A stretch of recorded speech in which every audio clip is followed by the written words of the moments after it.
Is your executive director a fundraising dynamo or a fundraising dud? Stay tuned to find out.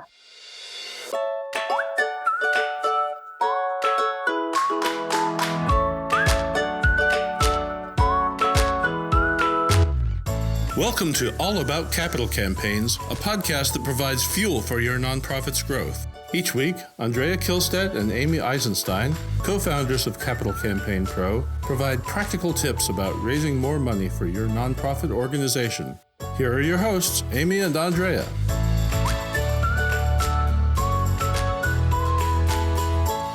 Hi, I'm Amy Eisenstein, CEO and co-founder of Capital Campaign Pro, and I'm with my colleague and co-founder, Andrea Kihlstedt. And today we are talking about the role that your executive director needs to play in a successful capital campaign. Andrea, kick us off. Oh, Amy, your title of Fundraising Dynamo or Dud just made me laugh because, of course, there are executive directors who are dynamos, who are just terrific at it, who love the role of hobnobbing with and being a real part of the major gift fundraising process. And they are amazing because they can do it so well. And then there are executive directors who really do a great job of running the organization. They are mission driven. They are active and engaged and excited about what the organization does, but you put them in front of a major donor and their knees turn weak, right? They're just not good at it, right? Yes. And the reality is that just because the campaign is coming, you can't turn a dud into a dynamo. You just need to think about it differently. I think that's exactly right. So the goal is not to turn every executive director into a fundraising dynamo, but it's about leveraging their talents and strengths and laying out their roles and responsibilities in a campaign. And the reality is that any executive director, no matter what their fundraising comfort level or skill, plays or needs to play a very significant role in your capital campaign. So let's get started with your fundraising dynamos, because even they are going to have trouble and struggle potentially with all the added responsibilities of a campaign. Even if they're a fundraising dynamo and they have great relationships with donors and are comfortable with asking, taking on a campaign when you're a busy executive director is a significant responsibility. So let's just think through for a minute what their roles and responsibilities are and how we coach them to get through a campaign successfully. What would you say? Well, an executive director who's really good at fundraising is going to sort of own those relationships. That's the way I think about it. And the largest donors to that organization are going to expect to hear from that person when it comes to being talked to about a campaign gift. You're not going to be able to send someone else because the leader is the person who has been building and cultivating those relationships.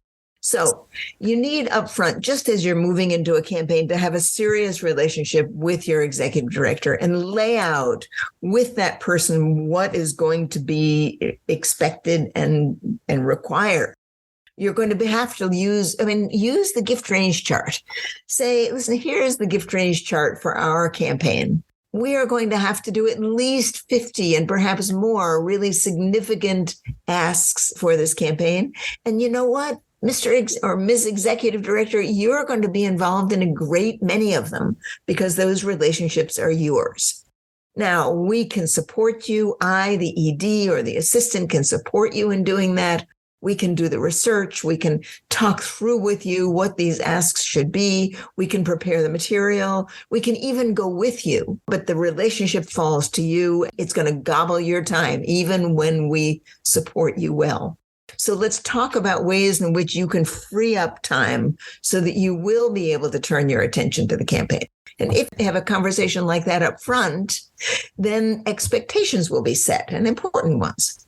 Yeah, I think that's so important because most of these, certainly the leadership level gift, going to require multiple conversations. It's not just one meeting, it's multiple meetings. So if you're looking at 50 prospects for the leadership level gifts, and each of them probably need 2 or maybe even 3 or sometimes 4 meetings to secure the gift, that is a ton of time. So establishing the expectations up front and talking about what the executive director can offload during the duration of the campaign in terms of their responsibilities is important. And that's a good time to start thinking about additional staffing for your campaign. What does the executive director normally do that they could delegate to somebody else? So, one model that I find works quite well, actually, is to anticipate having with your executive director through at least the quiet phase of the campaign, a weekly meeting where you discuss 2 or perhaps 3 prospects. And you discuss them in some detail, and you figure out a plan for who's going to communicate what the executive director should be doing with those people and what you can be doing to support that process. The meeting schedule and who you talk to every week should come out of the development office, so that the executive director isn't having to fret about that. All they need to do is to have these conversations every week and then follow through in the way you decide what the next steps are for each of those donors. And just having that structure and that discipline is going to help everyone make this work happen. Yeah, I think that's so smart.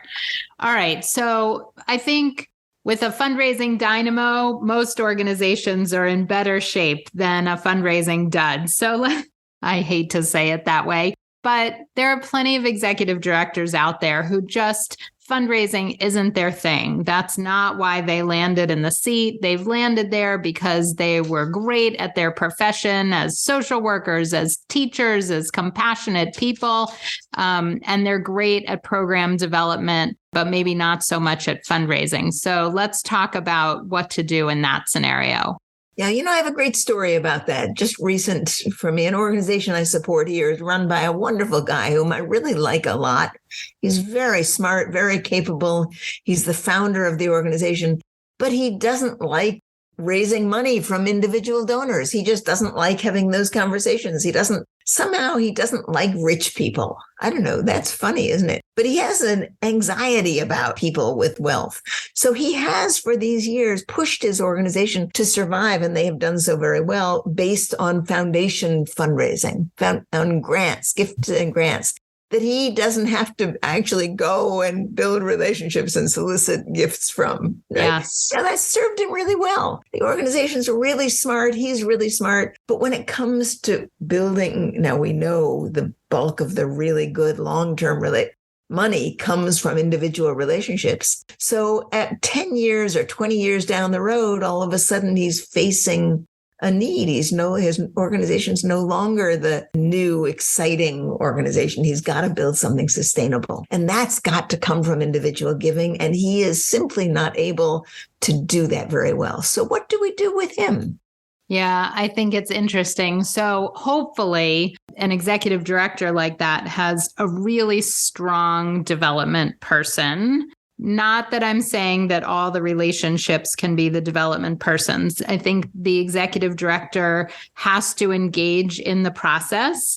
They may not be the one who actually asks for the gifts, but they have to be there in front of the donor to answer questions, to convey the vision and share the excitement. So I think what you do in that situation is pair the executive director with a stronger fundraiser, like the development director, or maybe even the board chair, who is able to steer the conversation in the direction of the ask. But the executive director needs to really practice and prepare for these meetings and somehow push past the discomfort. They're always going to be uncomfortable. And I think that that's okay. That sort of gets everybody a little bit on their toes and maybe even better. But they need to be able to articulate the mission and the case and communicate and talk about why the campaign's important. And then they can let somebody else do the ask.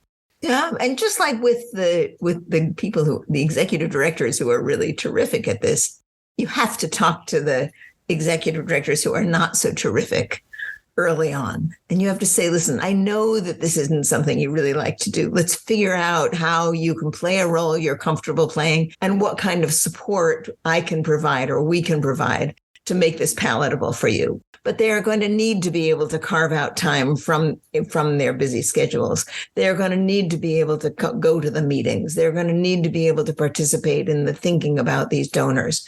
And I think you need to have conversations up front that don't try to get this person to be who they're not. You're not going to be successful in doing that. Better to say to that executive director, let's look at what your strengths are. And let's see if we can figure out how to incorporate those into a larger process that we provide additional staffing for. And, don't try to force them, and don't throw up your hands in despair.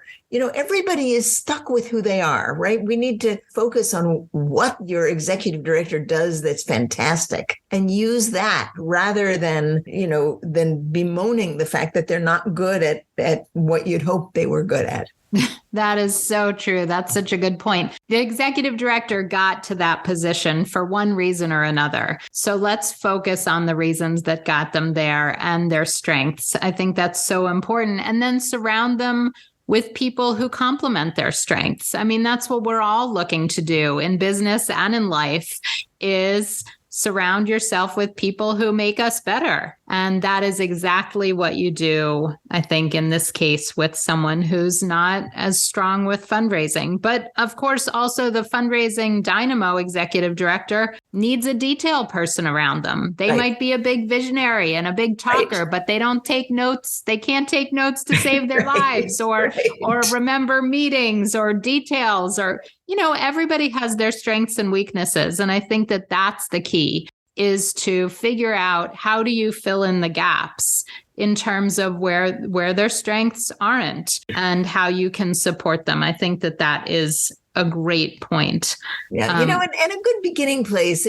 We talked about having an early conversation with both of these types, and you might begin that by saying, why don't we make a list of the things that you do really well, the things you really like to do, right? Let's not try to force you into a position you're not comfortable with, but instead, let's start with what you are willing to do, what you are happy to do, what excites you, and then let's build around that. That, I think, is going to get everyone farther than trying to get someone to be who they're not. I mean, It is also possible if you have an executive director who would like to get better at it, and not all of them do, but they would like to get better at it, you can get that person to coach. You can actually have someone who role plays with them, who talks them through, specific skills and talents, right? People can learn, of course. We can learn. Yeah. And actually, that's exactly what our advisors do at Capital Campaign Pro, is coach nonprofit leaders through campaigns, and specifically through these big solicitations, asks that are bigger than they've ever made before. So that what you just described is exactly what our team does at Capital Campaign Pro. So if you're listening and you are looking for a coach or an advisor for your campaign, I hope you will visit our website, capitalcampaignpro.com. and check it out and sign up to talk to us to see if we would be a good fit to support you and your team through a campaign. All right, one more tip that I have, and then, of course, if you have any others, I think that there is an opportunity to help executive directors and all fundraisers who are nervous by giving them permission to admit their nerves in front of the donor. I think it is a perfectly acceptable strategy to tell donors, look, I'm a little uncomfortable sitting here with you because we're considering a campaign that's bigger than we've ever imagined before.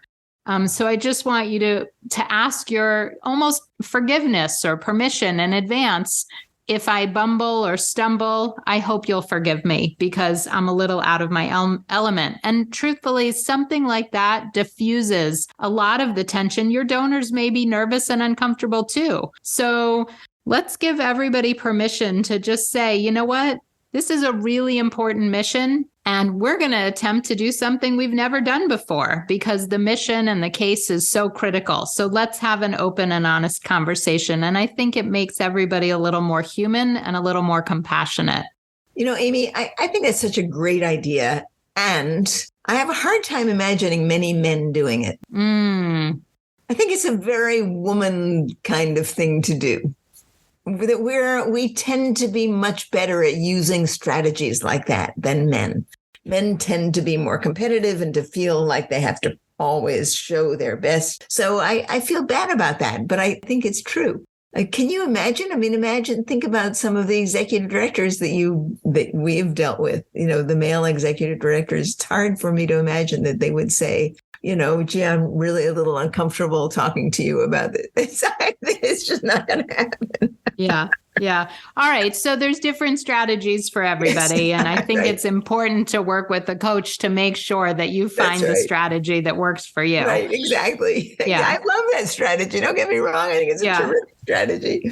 But I was just trying to imagine the person who I was referring to, for this organization. He never in a million years is he going to admit what he might see as shortcomings. It's just not who he is. He has built this organization based on macho, right? Right. Well, there's different strategies for every personality type. And I think that that's also important to acknowledge, is that not every strategy is right for every donor or executive director.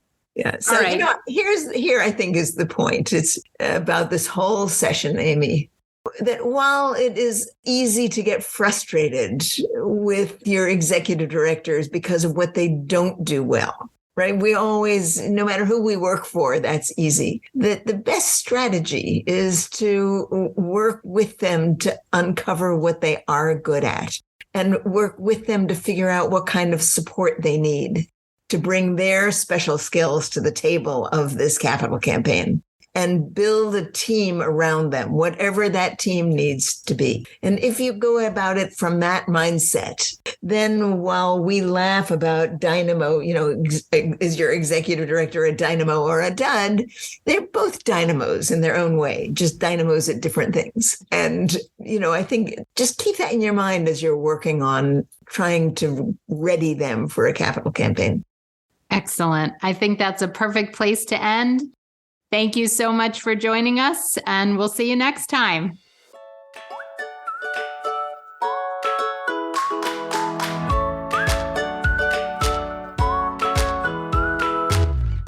Thanks for joining Amy and Andrea for today's All About Capital Campaigns.